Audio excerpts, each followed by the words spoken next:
We know the what. We know how you're thinking about monetary policy going forward, but I want to ask about the why. You've said that a December move is justified and 3 maybe next year.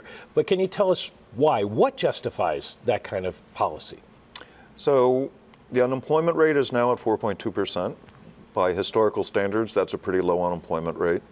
Inflation is lower than we might have expected at this stage. We're well below our 2% inflation target.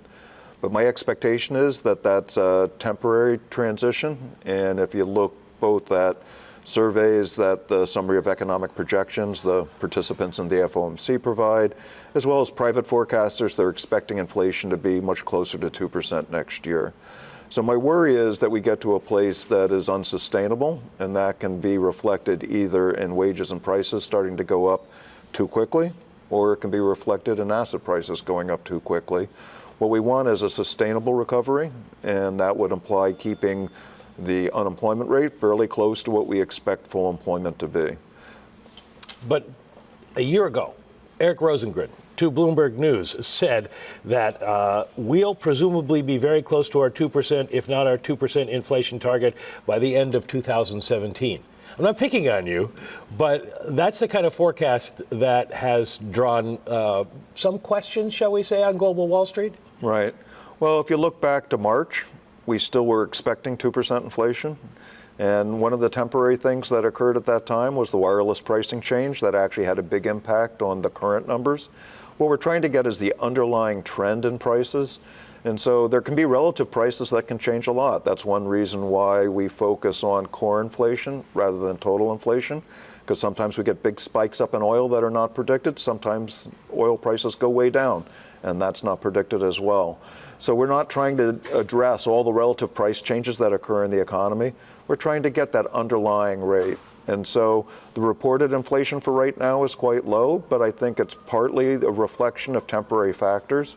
We're about to have more temporary factors. The hurricane is likely to have had temporary effects on inflation as well. So oil prices are a bit higher because the refineries have been shut down in places in Texas that were affected by the hurricane. And some kinds of housing supplies and other things may be a little bit elevated as a result of the rebuilding that's going to go on. That's not something we should react to either. So we can have periods where we get relative prices that go down or up. We want to get that underlying inflation rate. My expectation is we will get an underlying inflation rate that'll be relatively close to 2% over the course of next year. Well, the idea that there's these temporary idiosyncratic reasons for inflation being low on the domestic front is one thing, but inflation's low around the world. Have inflation dynamics changed? So it's certainly a possibility that inflation dynamics have changed. I think it's too soon to make that prediction. One of the reasons why inflation's been low around the world is we've had a long, slow recovery from very serious financial conditions. Both in here, Japan, Europe, all experienced very significant recessions, very elevated unemployment rates, which meant that inflation was much lower than it would have been if we had stayed at a more sustainable pace for the economies around the world.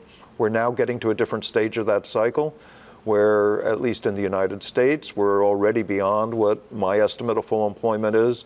In Japan, they're close to full employment as well. Europe still has a way to go, but I would say that the labor markets are improving around the world, and that's one of the reasons why I'm expecting inflationary pressures to get us back up to 2% over the course of the next year. Well, you say unemployment is below your measure of full employment. The inflation rate doesn't respond, though. Do you question yourself? Do you say, maybe I don't understand what's going on with inflation anymore? So we certainly have to ask ourselves whether there's been a more permanent shift in inflation dynamics that we don't understand. I think at this point, it's too early to make that kind of judgment. Wages and salaries are slowly going up. They're still at a level that's relatively low by historical standards, but we're definitely seeing wage growth. We're definitely seeing the employment cost index go up, and those are indications of a tight labor market. And we should remember it's only the last couple of quarters where we've had an unemployment rate that would be below my 4.7% full employment. So you still believe in the Phillips curve model?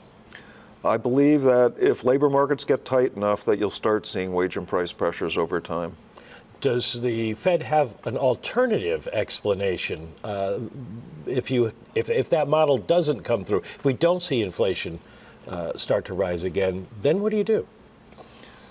Well, we'd have to try to understand what the reasons for that are.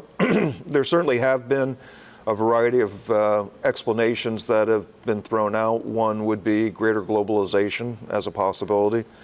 If you look at the imports that we have in the United States, it's not dramatically different than 10 years ago. So I'm not sure globalization actually does a very good job of explaining why inflation would be persistently low when we had very tight labor markets, but that's something we'd have to continue to look at.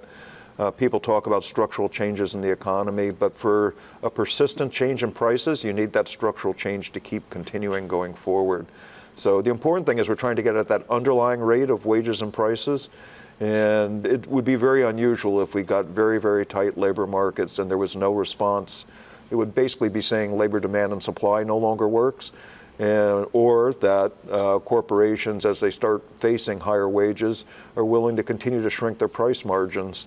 And my expectation is we will see, as labor markets tighten, wages go up, and we'll see that firms want to maintain their profit margins.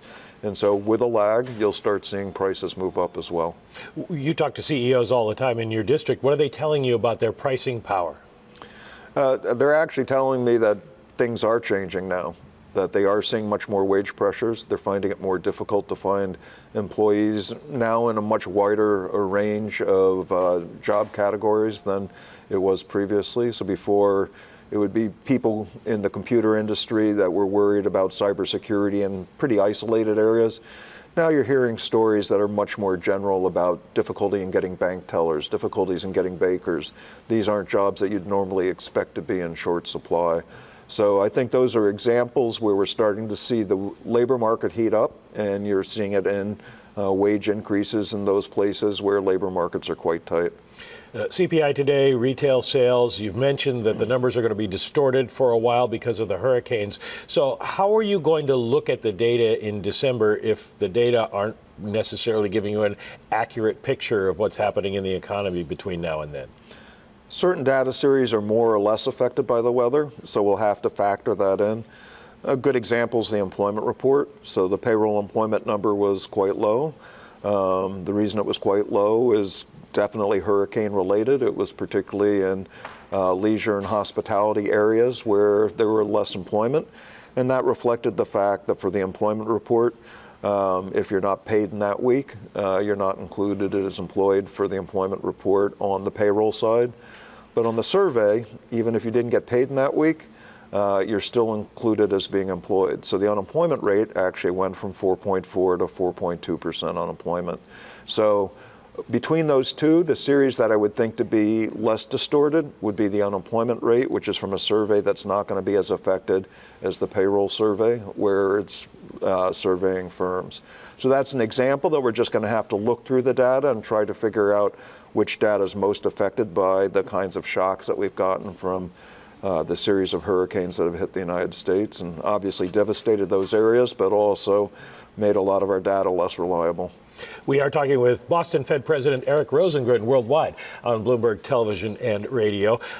You raise rates in December, maybe. Is the current level of interest rates, another rate rise, inhibiting growth in any way or keeping otherwise qualified people maybe from getting jobs, as some of your colleagues have suggested might be the case? Well, we're expecting growth in the second half this year, at least at the Boston Fed, to be roughly 2.5%. So that's faster than we think potential is in the economy, and that would imply that the unemployment rate would keep going down.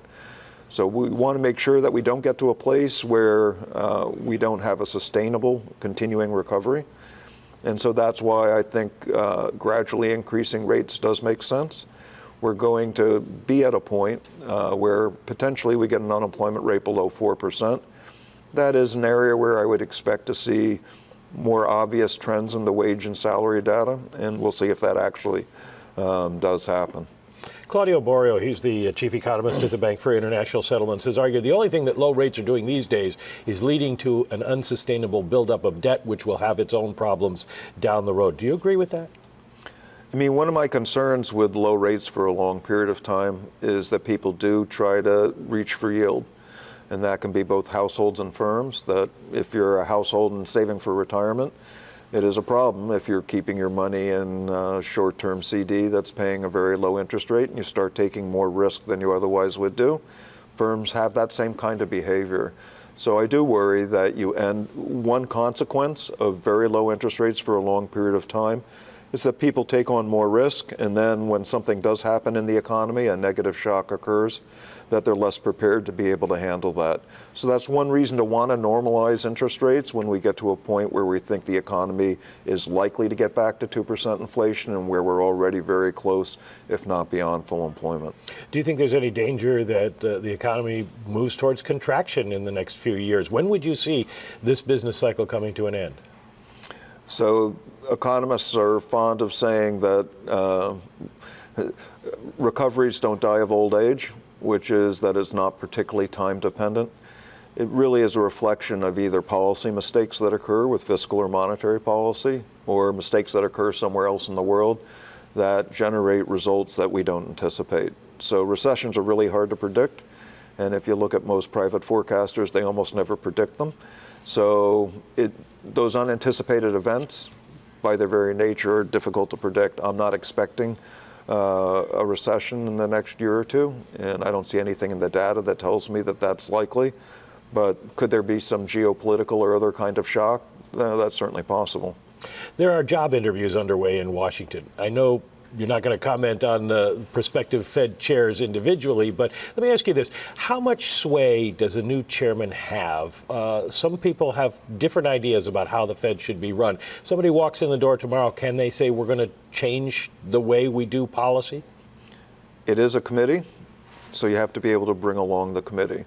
So leadership matters, and who the chair is does make a difference to how monetary policy evolves over time.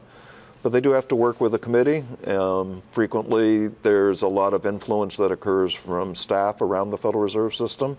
So it's not just that the Fed presidents and governors. We have a very competent and staff that goes through and provides a lot of the briefing documents.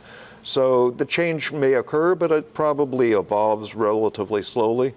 You normally don't see big discrete changes in central bank policy because there's a lot of role for the staff, and a lot of the people that are presidents were here before and will be here after. How much influence does the President of the United States have over the Federal Reserve?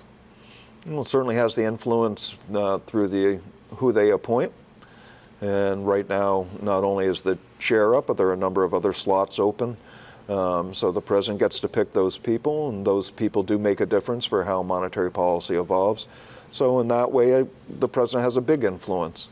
Once the person is in their position, it's a little like the Supreme Court, that there's a lot less influence once the people are in those positions. And that's by design. The goal is to have a central bank that's independent of politics. And so there is some involvement in the appointment process, but after that, hopefully whoever's picked is primarily focused on getting the right outcome for the American people. Let me ask you a question for our radio listeners here in Boston on 106.1. You've talked about equity prices and the possibility that asset prices get distorted. ETFs, long only, mutual funds, is there any imbalance there? Do you foresee any problems in the future? So one of the areas that I've raised concerns in the past is the commercial real estate sector, where I think the valuations have gotten outside of historical norms. So that's an example where I would certainly be a little bit more conservative and worried that those valuations may not be sustainable over a longer time period. So I think there are areas of the market that people should take a close look at and see if they're comfortable with the valuations. But you're good with the Boston economy right now. The Boston economy is doing quite well, but I would say that we're seeing a lot of commercial real estate going up in Boston. We're seeing an unemployment rate that's getting quite low. So some of the things that I worry about in terms of sustainability in the long run are reflected in how well the Boston economy is doing.